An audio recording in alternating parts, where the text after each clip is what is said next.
Vivimos en constante movimiento, sea cual sea la razón que nos alienta, la situación o el lugar que habitemos. En algún momento los grandes cambios llaman a nuestra puerta y lo mejor que podemos hacer para sentirnos vivos es abrirla.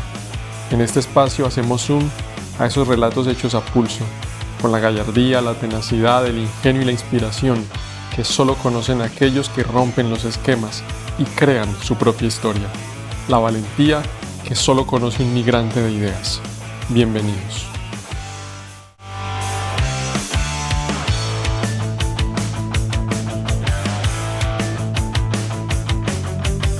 Por interno me han estado diciendo que estamos como un poco filósofos en Migrante de Ideas. Entonces tomamos la decisión de hoy hacer algo como solo nosotros sabemos hacerlos. Por eso vamos a escuchar a continuación. ¿Y si el silencio de Dios no es prueba de su inexistencia, sino parte del misterio que nos empuja a pensar, dudar y sufrir? Hoy hablamos de una película minimalista, pero colosal en su densidad, The Sunset Limited, un diálogo entre dos hombres. Uno lo ha perdido todo, incluso la fe. El otro solo tiene fe. Y en medio estamos nosotros, con nuestras contradicciones. Muy buenos días, buenas tardes o buenas noches para todos los que nos escuchan en los diferentes países, lugares del mundo.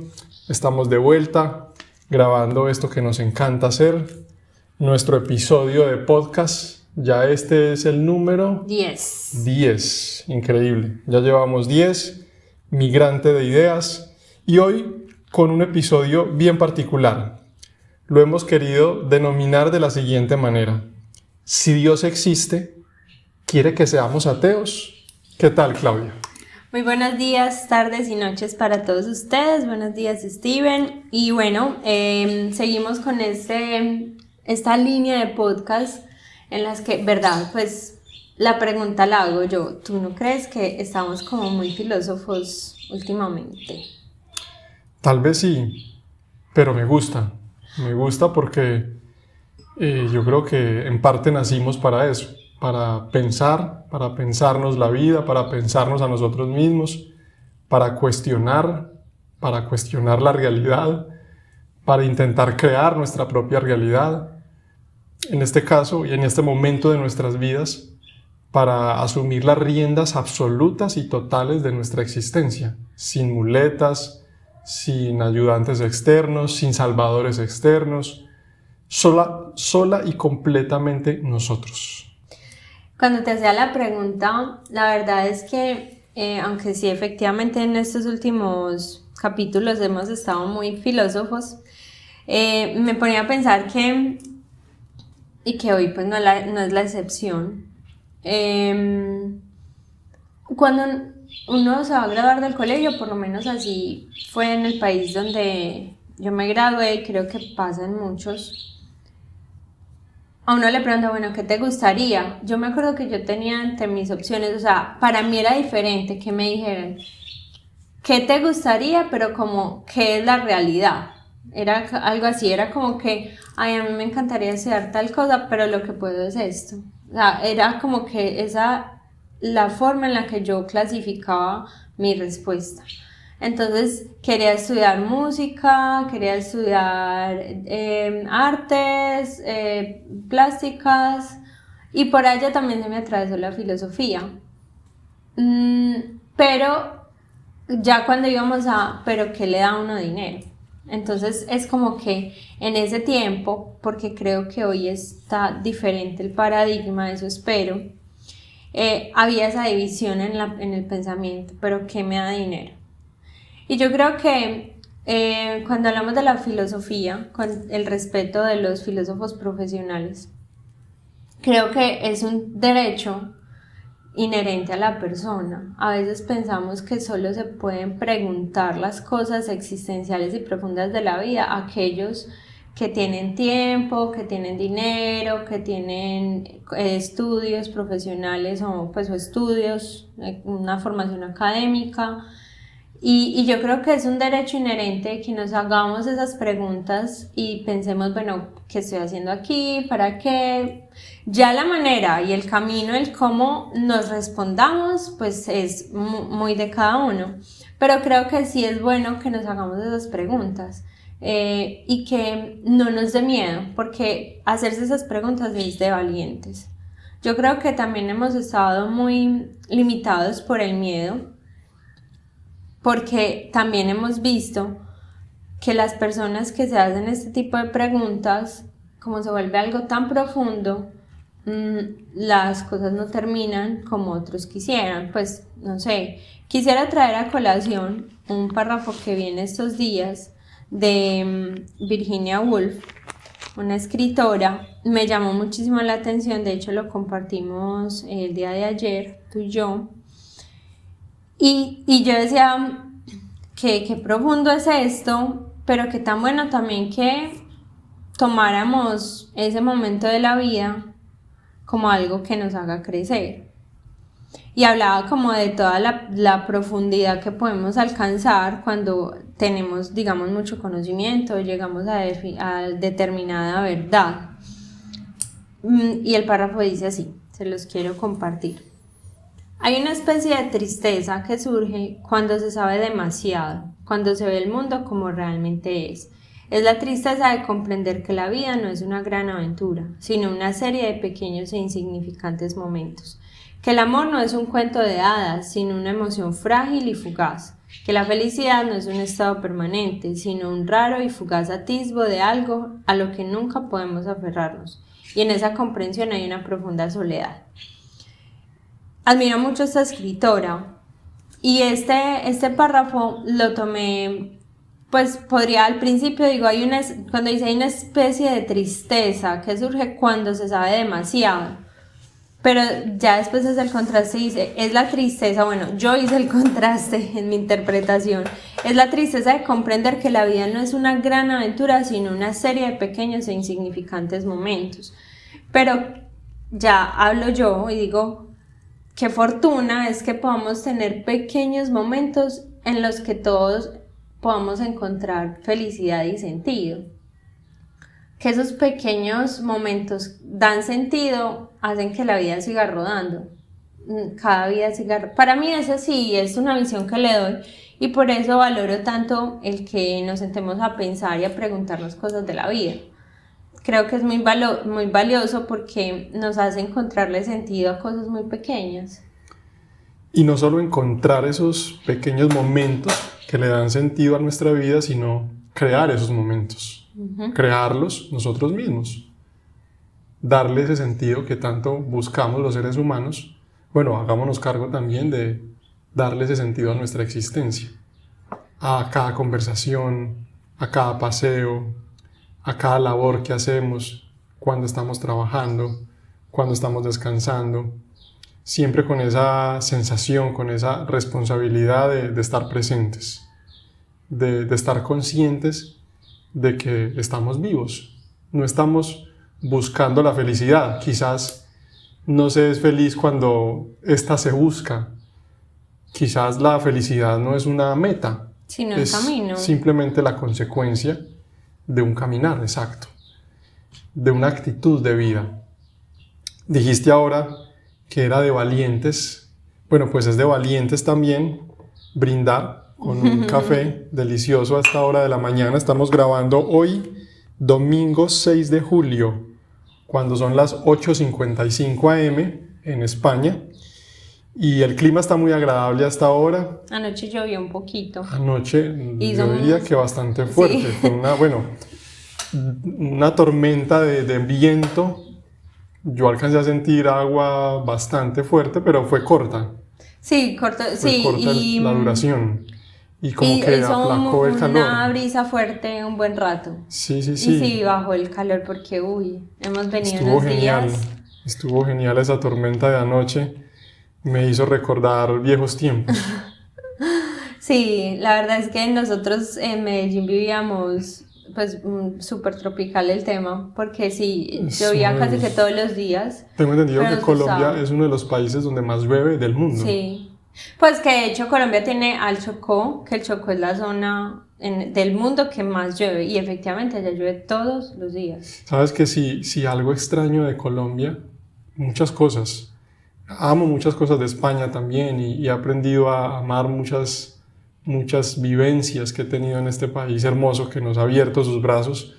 Pero también si algo extraño de Colombia es los rayos, los truenos, las tormentas, la lluvia eterna. Mira Extraño que me mucho parece eso. muy fuerte porque es algo que nosotros extrañamos casi que todos los días y es algo que en ese momento la gente está padeciendo mucho. Sí, Porque sí. pues lo hemos visto en las noticias, nos han contado los familiares y amigos que tenemos en Colombia, los desastres naturales que ha habido. Y bueno, supongamos, no hubo el desastre natural, pero entonces cuando hay ese tipo de aguaceros, entonces los trancones para llegar a un lado a otro, ese es el tema de las perspectivas de la vida. Sí extrañamos mucho la frescura de Medellín, que era casi que a diario. Lo que pasa es que ese es el encanto también de los medios, pues del punto medio, porque es que nosotros aquí en Valencia, aunque en Valencia no cae nieve, hemos vivido experimentado el frío que nunca habíamos experimentado. Valencia es una ciudad costera donde hace una humedad muy fuerte, pues la humedad es fuerte, entonces cuando hace frío, por ejemplo, hace demasiado frío, o sea, demasiado frío. Y cuando hace calor, pues digamos que al norte hemos visto, al centro de España hay temperaturas más altas. Al centro y al sur. Al centro y al sur, exacto, hace temperaturas más altas, pero pues por ejemplo yo había experimentado quizá un 39 grados en algún momento de mi vida, pero pues 2, 3 días, al mediodía, cuando uno de pronto se iba de paseo a algún lugar. Y no con una humedad tan elevada. No con la humedad tan elevada. Y aquí son las 11, las 10 de la casi noche, porque el sol está ya cayendo a las 10 pasadas, y tienes 38, 35 grados, es un calor muy, pues no, entonces yo creo que también por eso, muy agradecidos con el lugar en el que estamos, pero también eso nos hace extrañar mucho más nuestro lugar de origen, porque nosotros en Medellín tenemos un clima en la mitad, pues a pesar de que llueve y todo esto, pero no se viven estos extremos de frío, y la humedad pues no es tan fuerte. Seguramente sí hay, por supuesto, pero no al nivel que aquí.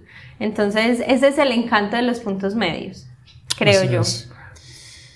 ¿Y si Dios existe, quiere que seamos ateos?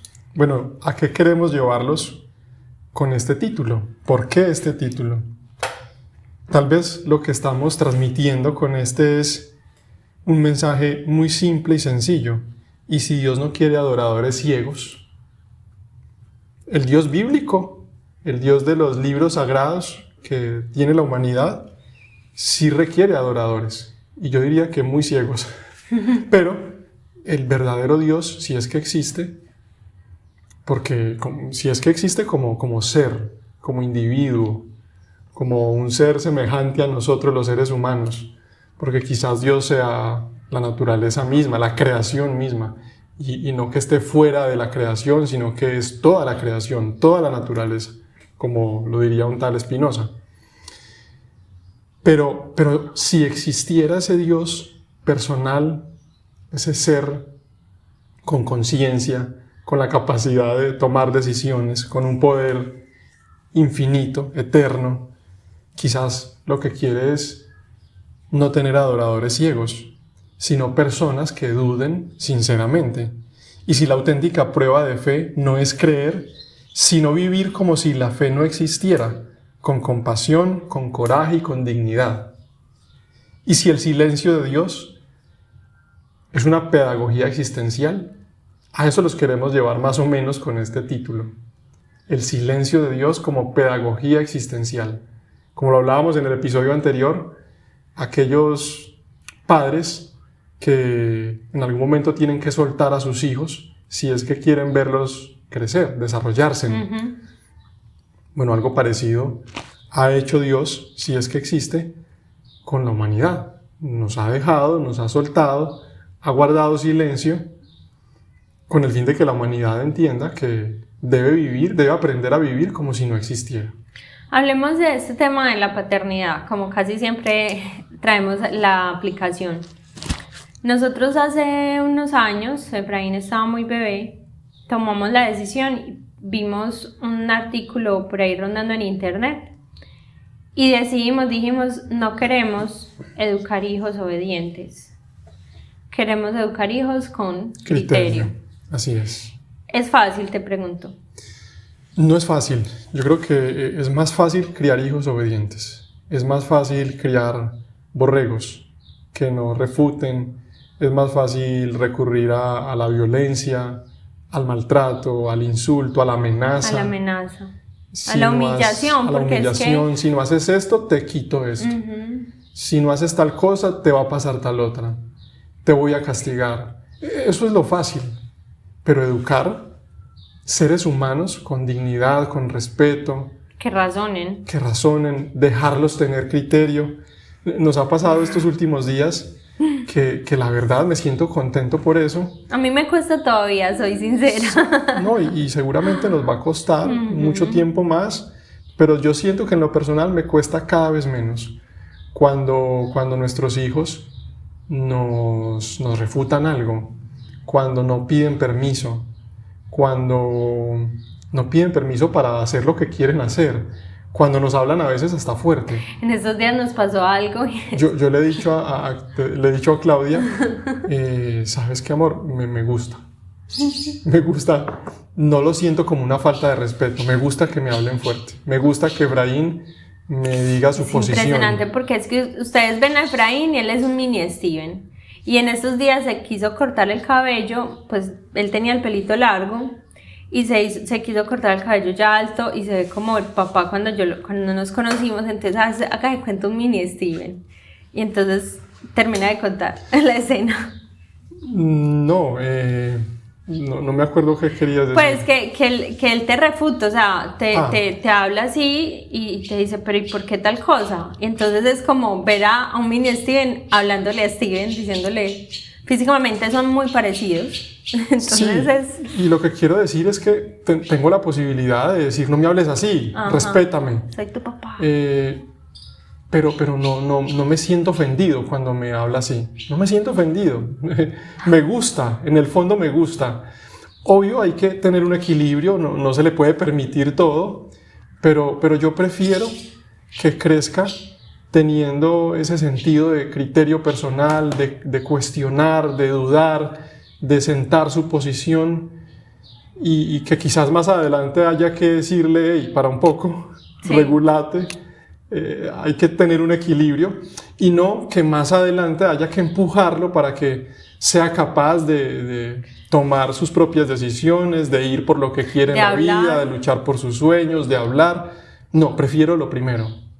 Entonces, yo le decía a Claudia, no tenemos por qué sentirnos ofendidos porque ellos nos refuten o nos enfrenten o nos confronten, porque en todos los aspectos, me refiero a edad, experiencia, inteligencia, sabiduría, fuerza física, en todos los aspectos somos superiores a ellos. En este momento. En este momento, en lo único que somos iguales es en nuestra dignidad de ser seres humanos. Somos iguales en eso, en la dignidad que tenemos como seres humanos, pero lo superamos en todo. Entonces, ¿por qué me voy a sentir ofendido? ¿Por qué me voy a sentir irrespetado por un niño de 5 o 6 años que me hable fuertecito? Que me sienta su posición. Es algo que pienso ahora, quizás más adelante cambie de opinión, pero ahora lo veo como algo positivo. Y es más, lo estoy fomentando, lo quiero seguir fomentando, siempre teniendo un equilibrio. Si veo que se está sobrepasando, ahí toca pararlo, toca frenarlo en ciertos momentos, pero quiero fomentar en él ese criterio, esa duda, ese que me hable fuerte, ese que vaya desarrollando esa capacidad. Por ejemplo, nos ha pasado que tratamos siempre como de argumentarle las cosas. Entonces, no hagas esto por esto y esto. O sea, no porque sí o porque yo digo, no. Haz esto por tal cosa. Y cualquier día me dijo, mamá, ¿por qué no haces esto? Y yo le dije, hijo, pues, ¿por qué no? Yo tenía afán en ese momento y dije, ¿por qué no? Y me mira, en ese momento tenía Efraín como 4 años. Y me dice, mamá, pero es que eso no es una respuesta, explícame. Entonces es esa personita que cuando tomamos la decisión de educar con criterio y no hijos obedientes solamente, sino hijos con criterio, que no obedezcan porque sí, porque entonces si me obedecen porque sí hoy, porque es que yo soy el papá, porque entonces el día de mañana le van a obedecer a otra persona porque sí, sin razonar, sin pensar bien si eso no es, si es bien para ellos o no, van a callar los dolores y van a vivir en soledad. Seguramente muchas cosas tendrán que vivir ellos solitos, pues en su vida, pero no van a contar con nosotros, en fin.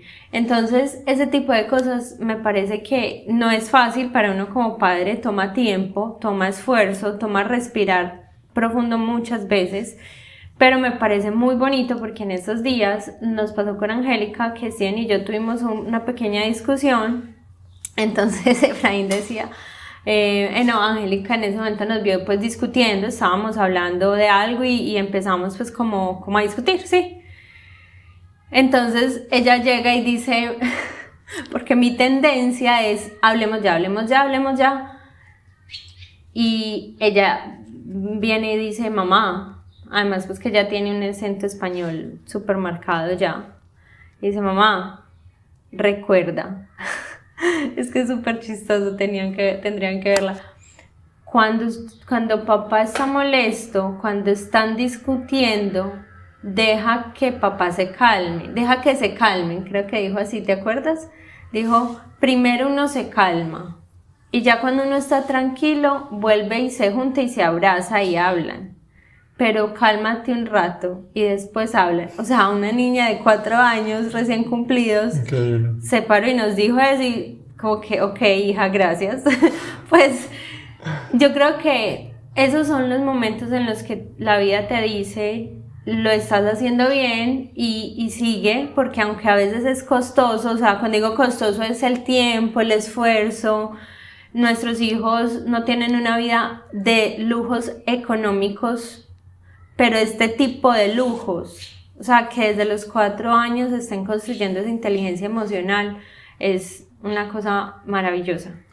Sí, y no estamos diciendo con esto que este es el camino. No, este es nuestro camino. Nuestra experiencia. Es un camino más. Y el camino es el que cada uno tiene que elegir. En este caso, el de la crianza de los hijos, para todos aquellos que nos escuchan y tienen hijos pequeños. Esta es una propuesta simplemente, pero cada quien lo hará a su manera y como su experiencia le diga. Este es el camino que hemos decidido transitar. Como bien has dicho, no es un camino fácil, pero es un camino gratificante a largo plazo. ¿Puede un mundo sin sentido tener todavía belleza? ¿Es el dolor una razón para creer o una prueba en contra? ¿Y si en realidad Dios nos quisiera ateos? Les hablé al comienzo de que nos vimos una película hace algunos días. La película, ¿cómo se pronunciaría correctamente? The Sunset Limited. Sí, The Sunset Limited. The Sunset Limited. Yo creo que sí. Está en Netflix. Ahí está. Es una película muy minimalista porque toda la película transcurre en una habitación, en un apartamento sencillo. 2 hombres hablando, no hay más escenas. 2 hombres hablando, la hora y media más o menos que dura la película, y hay que aguantársela al principio, los diálogos, aguantársela para aquellos que están acostumbrados a solo películas de acción y este estilo, pero a los que nos gusta este tipo de películas, para mí fue un deleite. Cuando miramos, después de ver la película, miramos como la historia del film y todo eso, decía que estaba basada en una obra teatral. Sí. Algo así, si yo, pues los que les gusta el teatro podríamos pensar que esta película es muy similar a sentarse a ver un diálogo teatral. Sí, total. La película está escrita por Cormac McCarthy, dirigida por Tommy Lee Jones. 2 personajes sin nombre. Los 2 personajes que interactúan no tienen nombre. Uno es negro y el otro es blanco. El negro lo interpreta un tal Samuel Jackson, Es convicto, creyente. Y el blanco, White, Tommy Lee Jones, el mismo que la dirige. Un actor también muy conocido, que interpreta a un profesor suicida. La obra transcurre íntegramente en un apartamento. Es un duelo verbal, toda la película. Un duelo verbal, apasionante, filosófico y espiritual. Un duelo entre fe y desesperanza. ¿Cuál es el mensaje implícito? No hay acción. No hay acción en esta película, solo hay palabras. Pero en esas palabras están todas las guerras que se libran dentro de nosotros. Es increíble. Por eso los invito a verla. Me pareció maravillosa. Black, el negro, representa la fe como salvación, la redención a través del dolor, el amor cristiano, el milagro del otro. Mientras que White, el blanco, encarna el nihilismo lúcido, la cultura, el conocimiento, la lucidez, que no dan sentido. Estas cosas no dan sentido. La cultura, el conocimiento, la lucidez, la intelectualidad, no le dan sentido a la vida. Solo muestran la cruda verdad del vacío. Es ese contraste. O sea, yo soy muy de esta película, yo soy muy el negro. Pero a veces también veía cómo el blanco daba sus argumentos y decía, ay, qué poderoso. O sea, como el blanco da todos estos argumentos, pero ya llevaba una vida transcurrida, era profesor, o sea, había vivido después de hallar todos estos argumentos dentro de sí mismos. Y yo decía, no, sigo votando, sigo haciéndole fuerza al equipo que dice encontremos belleza en todo, porque a todo podemos encontrarle y si no le encontramos le ponemos. Sigo pensando así, pero también me parecía súper válido cómo el blanco daba sus argumentos y decía es que todo es vacío, o sea, nada, mira, ¿no? The Sunset Limited es el nombre de una línea de tren en Nueva York. Ya saben que en las películas todo pasa en Nueva York, pero es el nombre de una línea de tren. Y resulta que el blanco, el profesor intelectual, se iba a suicidar. Y al parecer no nos muestran esa escena porque, como les digo, todo transcurre en el apartamento, entre ellos dos dialogando. El negro lo salva, lo evita que se tire al tren y lo salva y se lo lleva a su casa a hablar. Y así comienza la película. Nos cuentan cómo se conocieron y entonces, claro, el negro quiere convencerlo de que hay muchas razones para vivir. Y el blanco también expone sus argumentos en los que pretende demostrarle al negro que no las hay, que el suicidio también es una opción, un camino, no querer vivir es un camino. Y así transcurre la historia, la película, en ese duelo verbal, filosófico, espiritual, magnífico. Me pareció fascinante para prestarle muchísima atención a los dos argumentos, a las dos partes. Y ojo con este juego del blanco y el negro, porque también están jugando con esto de lo blanco, lo negro. Siempre nos han vendido ese paradigma de lo negro como oscuridad, lo blanco como luz, el yin yang, pero que en el blanco, en el lado blanco del yin yang, de este famoso símbolo, creo que chino, está la bolita negra, y en el lado negro está la bolita blanca. Hay matices, siempre hay matices. Bueno, aquí el negro es el que tiene la fe, es el que encarna aparentemente la bondad, la emocionalidad, la esperanza, mientras que el blanco es el que encarna el nihilismo, el ateísmo, la cultura, el conocimiento que no le da sentido a la vida, sino que nos muestra la cruda verdad, la posibilidad de vivir una vida sin muletas externas, solo valiéndose de sí mismo. Dos caminos.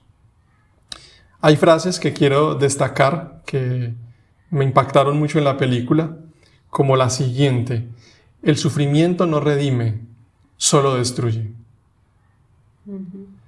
Se lo dijo el blanco al negro. El sufrimiento no redime, solo destruye. Otra: no es que no crea en Dios, es que veo el mundo como es y no puedo creer que haya uno. También se lo dice el blanco al negro que es el que tiene la fe cristiana. No es que no crea en Dios, es que veo el mundo como es y no puedo creer que haya uno. Pero mira que es una frase que hoy, ponerse a ver el mundo con las realidades tan crudas, pues fácilmente no puede decir eso. Totalmente. Es que es... Pero el negro se manda esta. La fe es lo que queda cuando no queda nada. ¿Pero la fe en qué?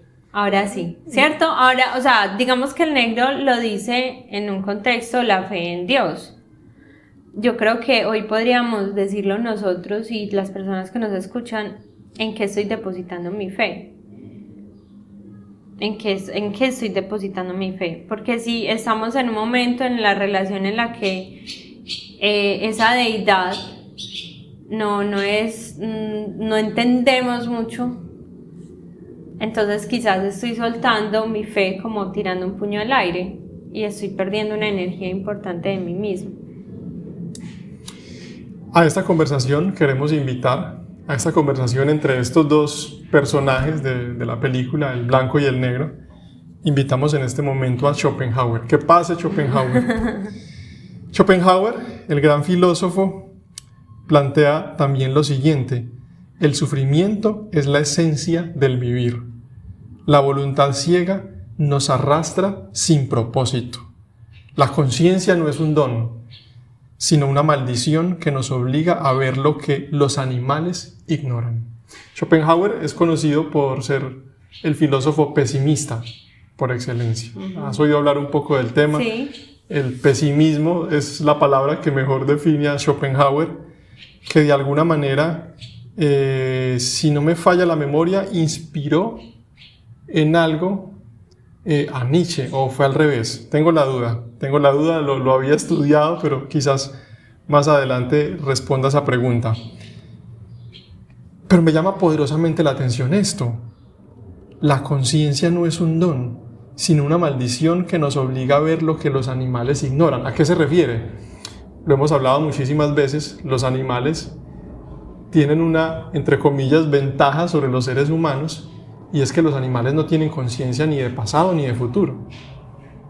Los animales no sufren tanto como los seres humanos porque ellos no están pensando en lo que les hicieron, en lo que vivieron, en lo que les pasó. No tienen por qué quedarse anclados a un pasado y tampoco tienen ninguna ansiedad por ningún futuro, porque simplemente no tienen esperanza alguna en que van a desarrollar tal proyecto, están esperando tal herencia. No, ellos simplemente se dedican a vivir en el momento presente. Mientras que los seres humanos sí tenemos una conciencia muy compleja que nos invita todo el tiempo a quedarnos en el pasado anclados o a estar ansiando un futuro que aún no llega. Y eso genera muchos problemas. Pero al mismo tiempo, tener esa conciencia también nos da la posibilidad de hacer planes, nos da la posibilidad de aprender, de tomar lecciones de lo que ya vivimos o de lo que otros han vivido.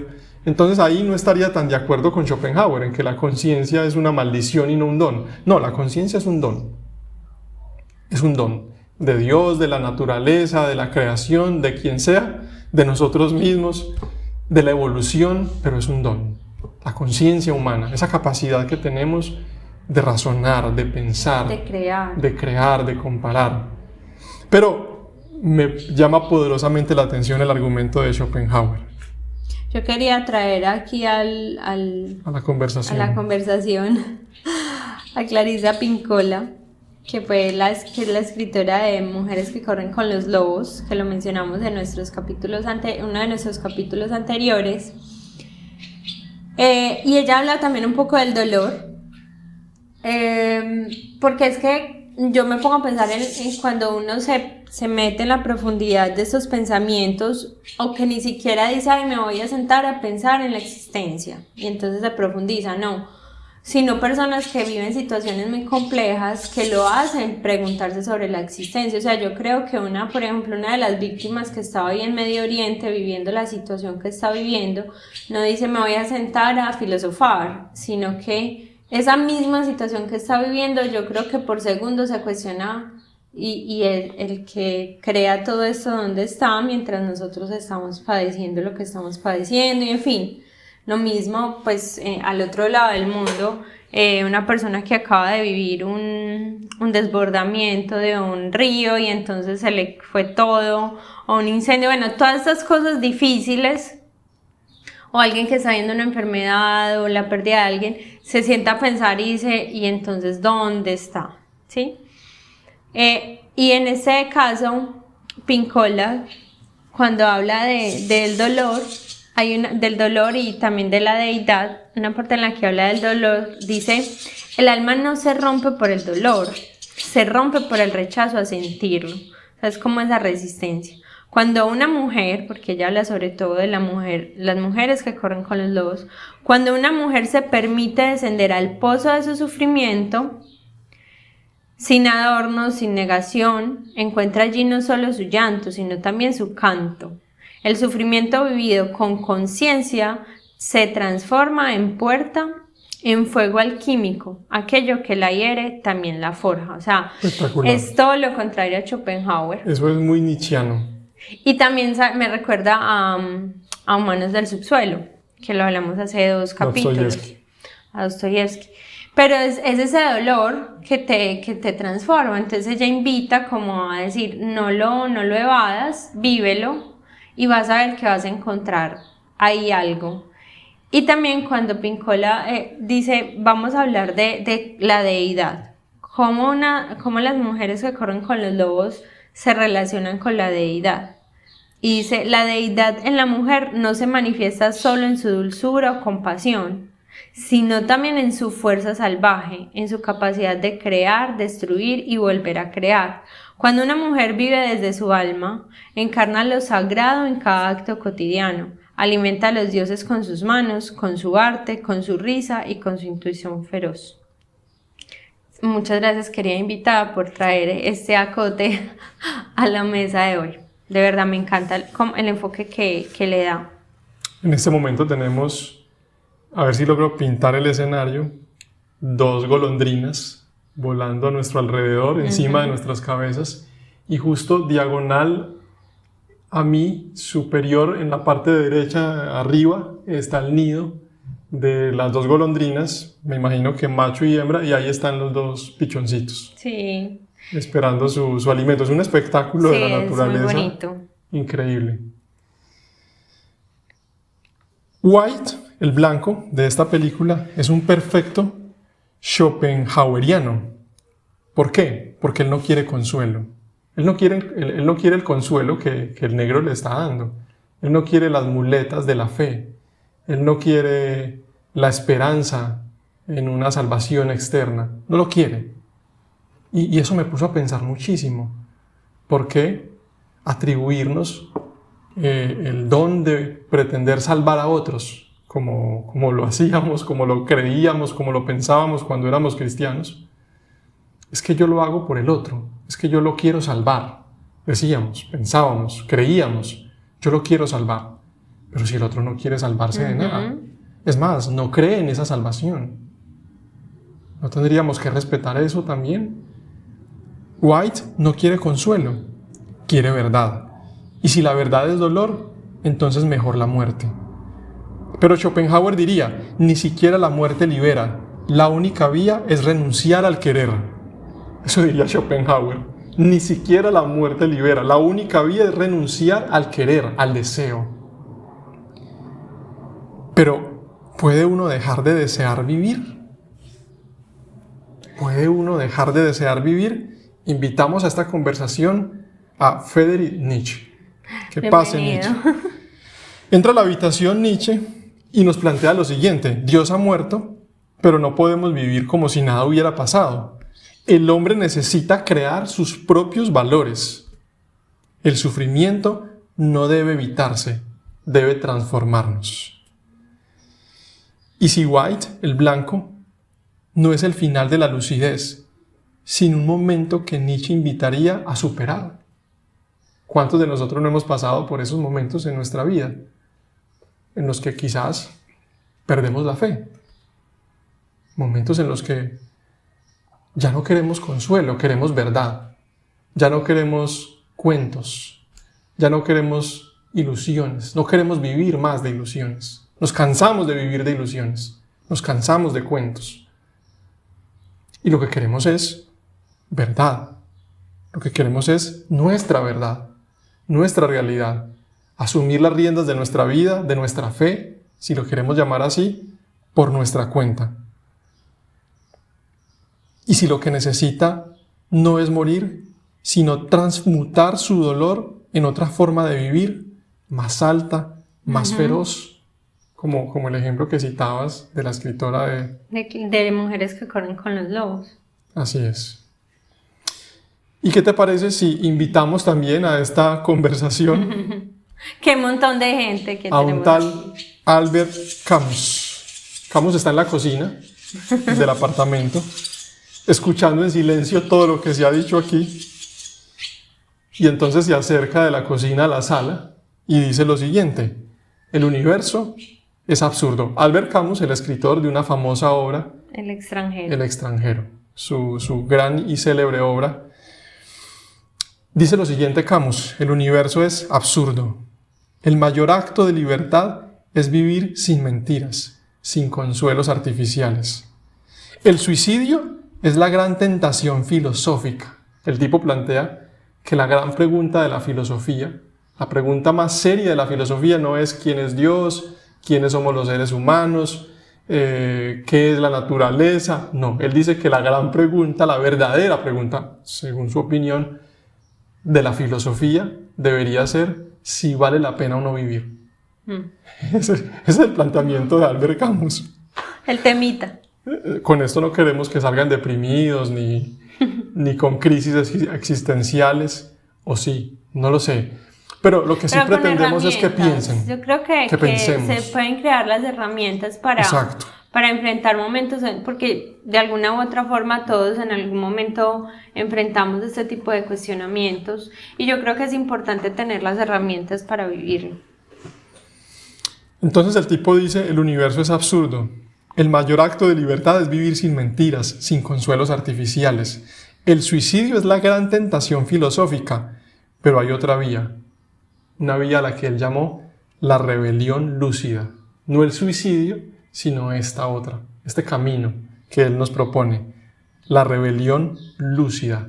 Camus miraría a White, a nuestro profesor suicida, y le diría: te entiendo.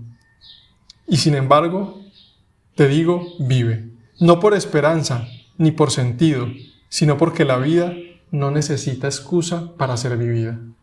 ¡Wow! Me parece fantástico. Sí. Vive, no te mates, vive, pero no por falsas esperanzas, no por falsas ilusiones. Vive porque la vida es digna de ser vivida. Vive por ti mismo. Eso también me digo a mí mismo, me estoy diciendo a mí mismo: vivo porque yo quiero darle sentido a mi vida. Vivo porque la vida es digna de ser vivida. Eso da porque más quiero poder. desarrollar mi potencial, Exacto. mi máximo potencial. Porque quiero conocerme cada día más. Porque soy mi propio Dios. Soy mi soberano, dice una canción. Que se las vamos a dejar en el link. Bersuit Vergavarat. Ajá. ¿Cómo es que se llama él, el calvito? Bueno, ahora las dejamos. Sí, les vamos a dejar el link con la canción. Una canción que nos encanta. Soy mi soberano, soy mi Dios, soy mi religión. Si tengo fe, la tengo en mí mismo y en las personas que me rodean y en la humanidad. En lo que hemos conseguido, en lo que hemos logrado, en lo que hemos evolucionado, en lo que hemos aprendido.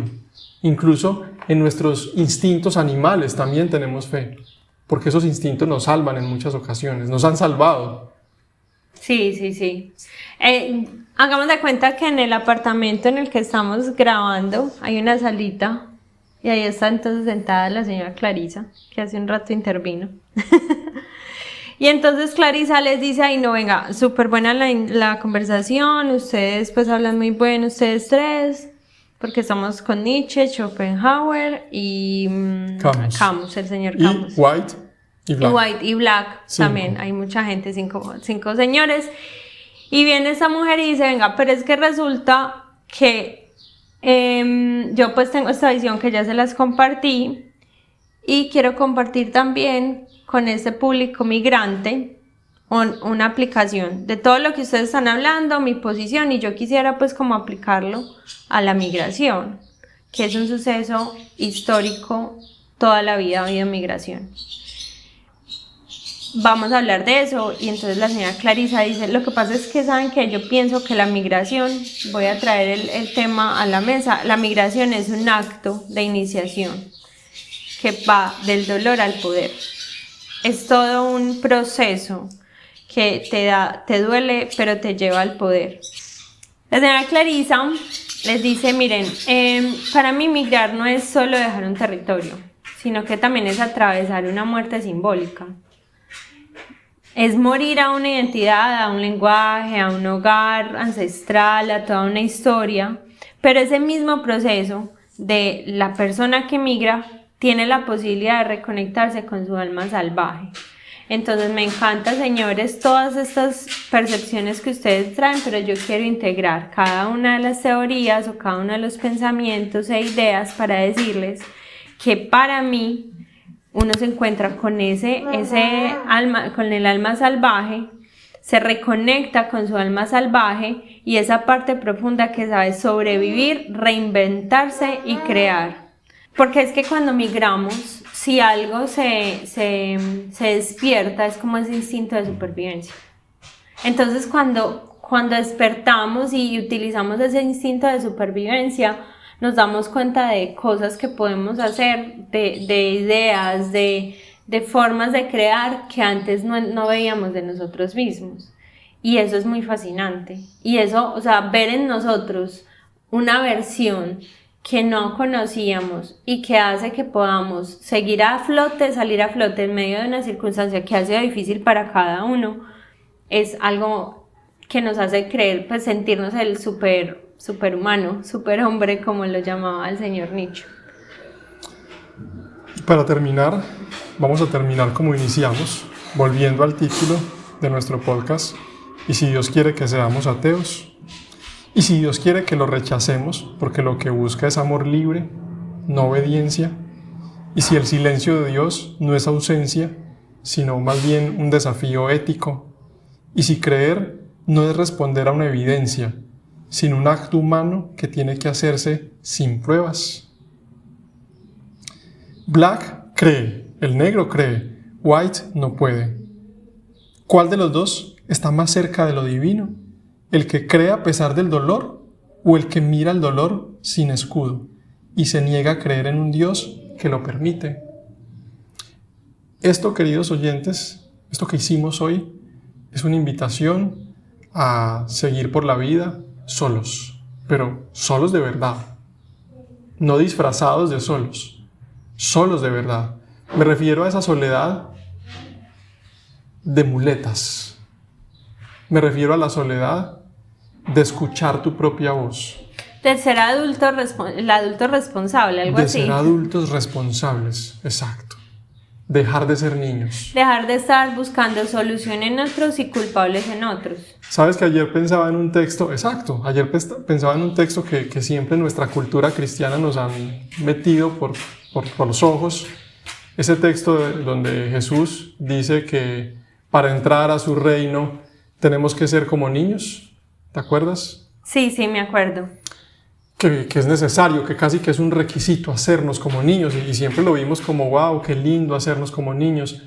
Bueno, tal vez no es así, porque ser niños, aunque es una etapa linda, también es una etapa de ingenuidad. De mucha dependencia. De total y absoluta dependencia, de ingenuidad, de creer en todas las ilusiones y cuentos que los adultos nos venden. Y si para entrar a un tal reino hay que ser así, yo no quiero ese reino. Yo quiero el reino de mi vida. Yo quiero el reino de mi alma. Yo quiero el reino de mi propia realidad. Y para eso hay que ser adultos. Dejar de creer en ilusiones. Estar completamente solos. Ese es el camino al cual los queremos invitar. Pero cada uno es libre, por supuesto, de tomar, de elegir por qué camino quiere andar. Se hace camino al andar. Todas estas aplicaciones también de la maternidad y paternidad, desde la experiencia que nosotros hemos tenido, es para encontrar ese valor tan grande en que cuando nosotros tomamos la decisión de dejar de buscar culpables o de buscar refugio en cosas externas, yo a veces pienso que cuando Dios nos ve, o el creador o el ente que nos puso acá, nos ve vivir de esa manera, se siente realmente orgulloso. O sea, es como cuando uno ve que su hijo comienza a hacer algo que uno quería o le enseñó o simplemente le explicó, y cuando ves ya sabe servirse la leche solo, ya sabe bañarse solo, y ahí dices, ya está muy grande y qué orgulloso me siento de que está valiéndose por sí solo. O sea, es doloroso porque vives enseñándole a una persona que amas profundamente cómo vivir sin ti. O sea, aprende a vivir sin mí, porque el día de mañana no estaré para limpiarte, no estaré te apoyaré lo que más pueda, pero habrá algún momento en la vida en que no pueda estar para eso, y qué bueno que lo hagas por ti solo, pues y ya, cosas más grandes, ¿cierto? Pero a lo que voy es que yo a veces pienso que lo que nos creó y nos puso en este lugar se siente feliz y orgulloso cuando nos ve hacer lo que hacemos. Hay una sensación de lo está logrando, lo está haciendo, aprendió, sí puede. Y esa es también como esa aplicación que le doy. Total. Por este tema de la maternidad y la paternidad que nosotros hemos vivido. Eso que nos puso aquí, llámese como se llame, Dios, evolución, naturaleza, como le queramos llamar, quizá eso es lo que quiere. No que creamos como niños, ingenuos, inocentes, sino que nos desarrollemos, que seamos nosotros mismos auténticos, que desarrollemos todo nuestro potencial, que andemos por la vida sin muletas, que andemos por la vida completamente libres. Si eso que nos puso aquí es realmente sabio, consciente, pues eso es lo que quiere. Y todo lo que vemos en la naturaleza, en la realidad humana, es parte de ese proceso. La muerte, las tragedias, las alegrías, los momentos sublimes, la belleza del mundo, el dolor, es ese Dios experimentándose a sí mismo. Un renacer, un volver a empezar, sentir la pasión cuando dos personas se aman, sentir también el enojo cuando dos personas se odian. Es Dios experimentándose a través de nosotros. Somos nosotros mismos, Dios experimentándonos a través de lo que vivimos a diario, de nuestras experiencias. Me parece encantador, fascinante pensarlo y verlo así. Así es. Hasta aquí hemos llegado. Gracias por estar con nosotros. Nos vemos en nuestro próximo podcast, no sin antes dejarles algunas recomendaciones. Recordarles, les vamos a dejar los links de las canciones de la canción que mencionaste. Y también quería invitarlos a que escuchen un poco de este libro de Mujeres que corren con los lobos en un podcast que se llama Abiertamente. También les dejaremos el link en nuestra publicación, que habla del libro, y también le hace algunas aplicaciones personales la host del podcast. Aquí los dejaremos. Entonces, muchas gracias por estar con nosotros, por escucharnos. La próxima semana nos acompañaremos de nuevo. Recuerden seguirnos en nuestras redes sociales, en Instagram, en YouTube, en Spotify. Y si este capítulo resonó en algo con ustedes, también les invitamos a que nos dejen sus comentarios y que lo compartan con algunos de las personas que conocen. Y bueno, muchísimas gracias por estar aquí.